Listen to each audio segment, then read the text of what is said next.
or to keep your attention, as it were. But we stopped at this Petro Express and we pulled up in this little blue BMW with Motor City on the tag was right there. And we had no idea whose car it was at the time, but my wife is from the Motor City, which is Detroit for you all that may not know. Motor City is Detroit. So I said, baby, there's somebody from Detroit. She said, how you know? I said, I got Motor City on the tag. Oh. So as I'm getting out the car and going into the store to get my Mountain Dew, out comes this high yellow young lady, and I hear this scream from the car, from my wife's car, from our car. My wife is screaming like, so I thought somebody was killing her. She woke up the kids.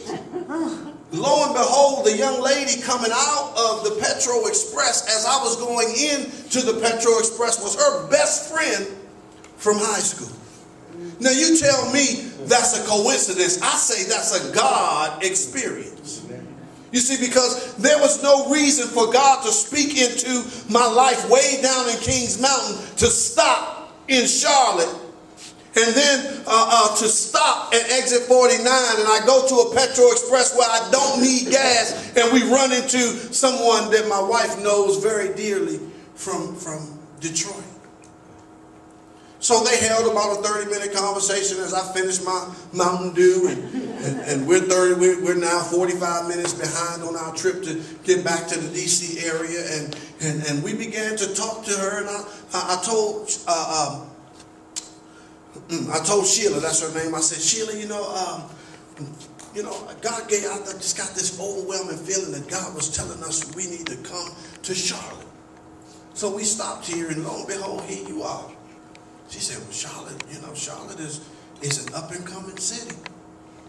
And if you want to take a look around, I can show you, around. I'm a real estate agent. Matter of fact, I've got my own real estate company. So for those of you who might be in the market for a house, before you go to Sheila, you gotta see Sister Sonia back here because she's a real estate agent in the house. Amen. But if for some reason you need something different, let me know. I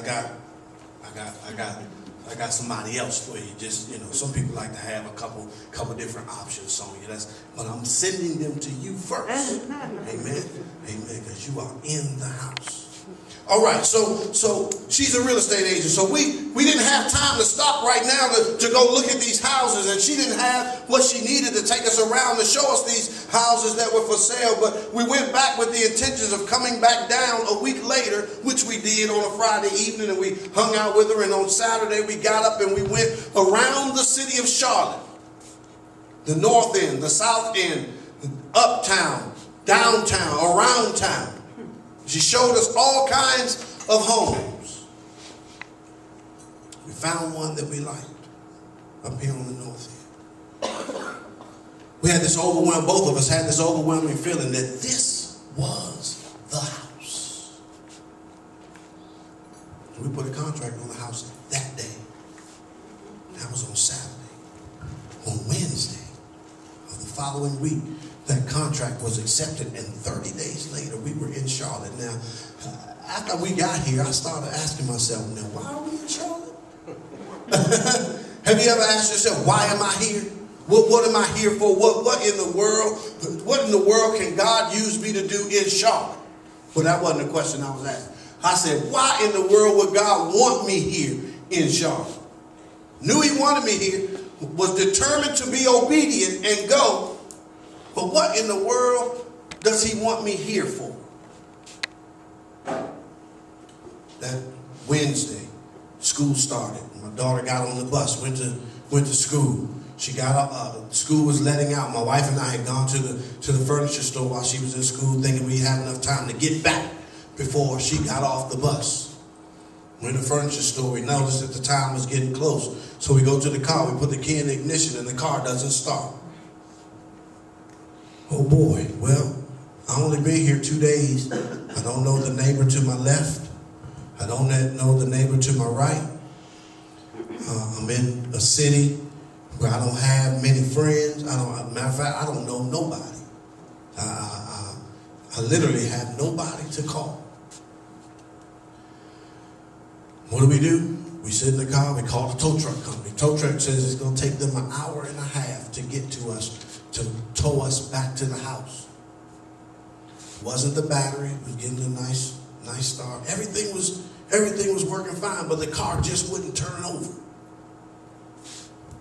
I'm worried now.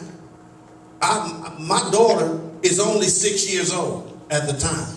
She's only 6 years old. She's going to get off a bus in a place where she doesn't know anybody. And mom and dad aren't at home waiting for her. Wait a minute. God, why did you call me here? What am I here for? My wife says, thank God for a spiritual wife. Thank God for a wife who is a prayer warrior. My wife says, let's pray. So I began to pray. God, listen, we need your help right now.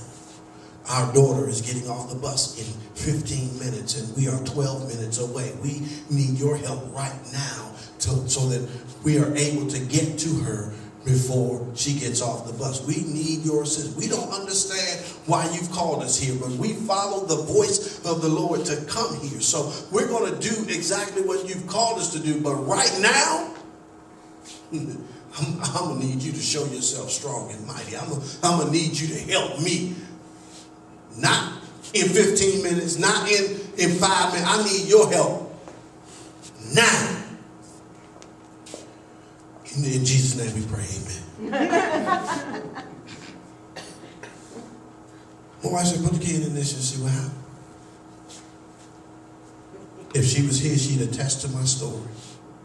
The car started immediately after we prayed. Now, I've heard the song say he's an on-time God. Yes, he is. He may not come when you want him, but to be there right on time. But I'm here to let you know that he's always there.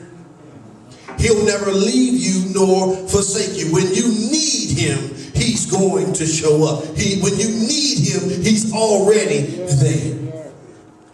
Got in the car, I said all that to say, as I was driving back to our home in Highland Creek, the voice of the Lord spoke to me and said this: now you understand why I have you here.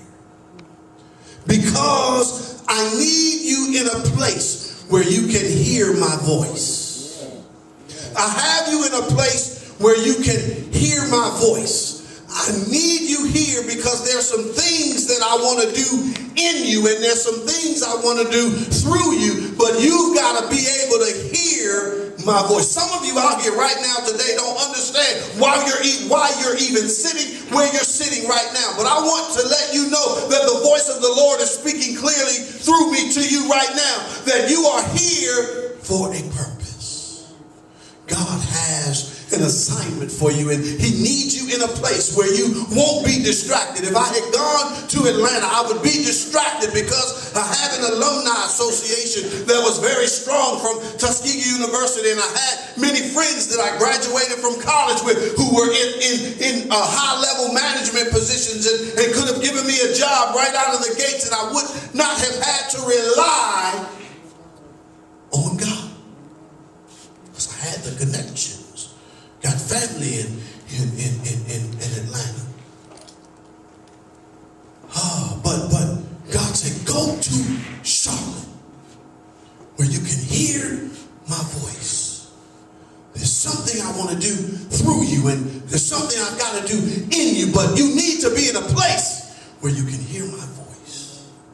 This is what happened with Abram. God sent Abram to a land. He didn't even tell him where he was going in the beginning. He said, go to a land where I will show you. See, he was courteous enough to tell me Charlotte. But he said to Abram, go to a land that I will show you. That means you've got to pack your bags. You've got to start walking in a direction that you don't even know whether or not you're going in the right direction. You're just following the leading of the Spirit. Go. Just go. Pack up. Start walking. I'll tell you a little more as you get on your way. See,